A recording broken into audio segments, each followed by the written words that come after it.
Hello viewers, today I was telling about how to fix Roomba C510 error.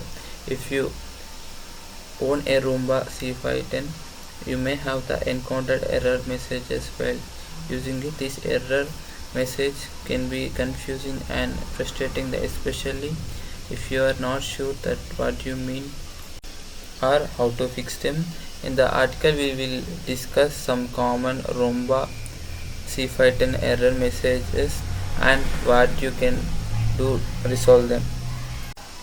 One of the most Roomba C510 error message in error 5 spin Roomba side wells to clean. This error message indicates that one or both of the side wells on Roomba C510 are unable to turn. Subscribe to WealthQuent and get updates on the latest version post and WealthQuent straight to your inbox.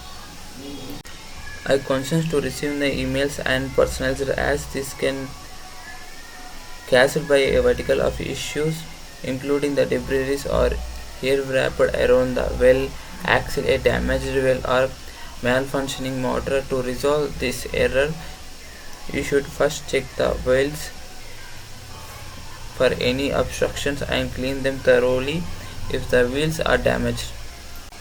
Another common Roomba C510 error message is error 10 left wheel. This error message indicates that the left wheel on the Roomba C510 is stuck or unable to turn. This can be caused by debris or hair wrapped around the well axle, a damaged well or malfunctioning motor. To resolve this error, you should first check the left wheel for any obstructions and clean thoroughly if the wheel is damaged. If may need to replace. Additionally, you should check the right wheel to ensure that it is operating properly.